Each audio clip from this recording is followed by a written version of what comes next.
My name is Michael Nelson, and this is my B-25B Mitchell bomber that is in the color scheme of the Doolittle Raiders.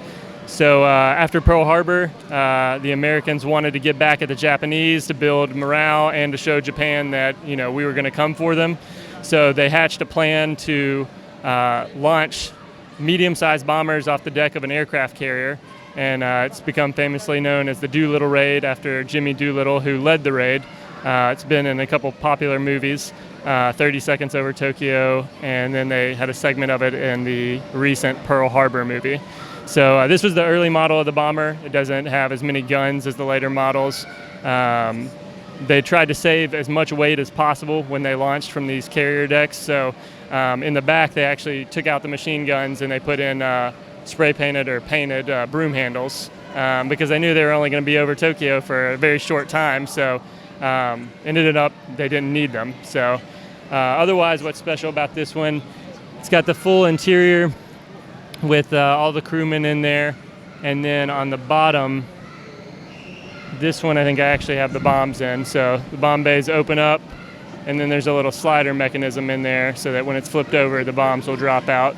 And they generally carried on this mission 3 general purpose bombs and then 1 yellow incendiary bomb so that it would catch fire and help the other 16 planes or 15 planes find where they were at.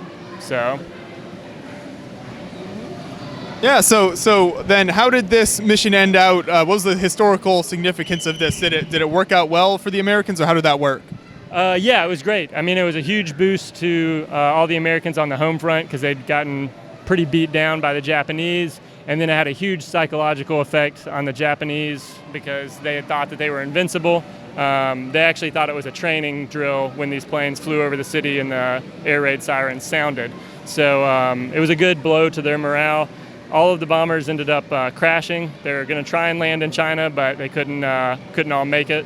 And the pilots and the crew slowly made their way back. Some were captured, some were killed. And there's actually one still alive today. So.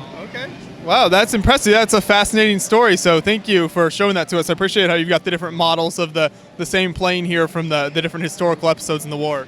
Yeah, I mean, that was partially because I liked the paint scheme of the other ones, but then the other fact was I wanted to build this one in dark gray first because it's cheaper and make sure my design worked, and then I upgraded to the dark green.